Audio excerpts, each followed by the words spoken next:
नमस्ते, मैं डॉक्टर सतीश पंडित आज आपके सामने अल्ट्रासाउंड के रिलेवेंस प्रेगनेंसी में बर्थ डिफेक्ट डिटेक्ट करने के बारे में कुछ बातें करूँगा। अल्ट्रासाउंड एक ऐसा आविष्कार है जिसमें बच्चे को ज़्यादा कोई प्रॉब्लम नहीं होती है, ना तो एक्सरेज की तरह ये हार्म करती है।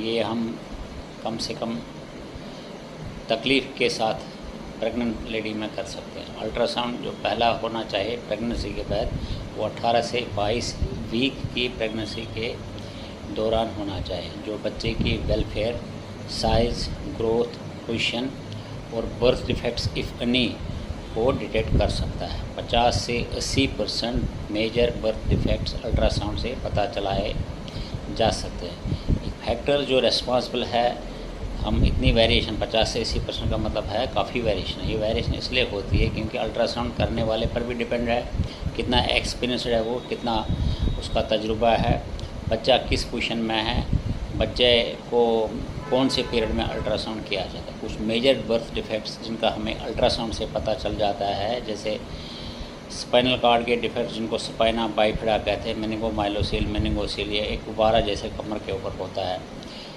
किडनी डिजीज़, पेशाब की थैली में डिफेक्ट जो मेल चाइल्ड होते हैं उनमें पोस्टीरियर वेलर के कारण किडनी का सिस्टम आउटलेट सारा बंद होता है। इसी तरह कुछ अंतड़ी में रुकावट होती है पैदाशी, वो पता चल सकती है। एक अच्छा अल्ट्रासोनोलॉजिस्ट होता है, वो अगर फेफड़ा अच्छी तरह नहीं बना है और सारी अंतड़ी चेस्ट में चली जाती है, जिसको डायफ्रैगमेटिक हर्निया बोलते हैं, ये भी पता चल जाता है। इसके अलावा कुछ मेजर डिफेक्ट जैसे लिम्स वगैरह का भी पता चल जाता है। तो फिर ये डिसाइड करना होता है कि ये बच्चे को प्रेगनेंसी कंटिन्यू करने दें या नहीं।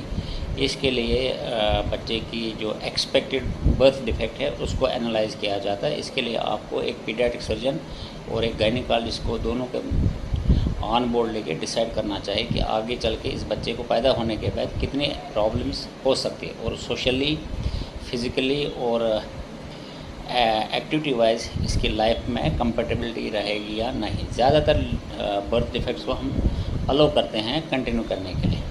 अनफॉर्चुनेटली अल्ट्रासाउंड में कुछ लिमिटेशंस हैं, जैसे जेनेटिक डिफेक्ट्स हम पता नहीं कर सकते हैं, मेटाबॉलिक डिसऑर्डर्स हम पता नहीं कर सकते हैं। इसी तरह इंटेलेक्चुअल और हियरिंग प्रॉब्लम्स जो कभी कभार होती हैं न्यूबॉर्न बच्चे में, वो हम अल्ट्रासाउंड से डिटेक्ट नहीं कर सकते। इसके लिए अलग होता है, जैसे एमनियोटिक फ्लूइड सिंथेसिस वगैरह के लिए, या जिन फैमिलीज़ में ऑलरेडी बर्थ डिफेक्ट्स हैं या कंजेनिटल क्रोमोसोमल डिसऑर्डर्स हैं, उनमें हाई रिस्क होता है। ये एमनियोसेंटेसिस वगैरह उनमें किया जाता है, जिसके लिए जेनेटिक काउंसलिंग करनी होती है।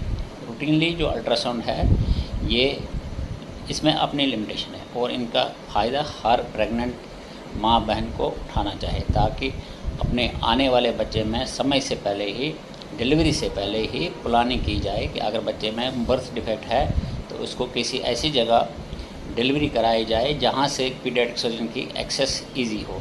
क्योंकि कुछ बीमारियाँ होती है जैसे डायफ्रैगमेटिक हर्निया, किडनी के आउटलेट यानी पोस्टीरियर वेल्व, और कुछ ऐसी होती है जिसमें लंग का अच्छी तरह बना नहीं होता है।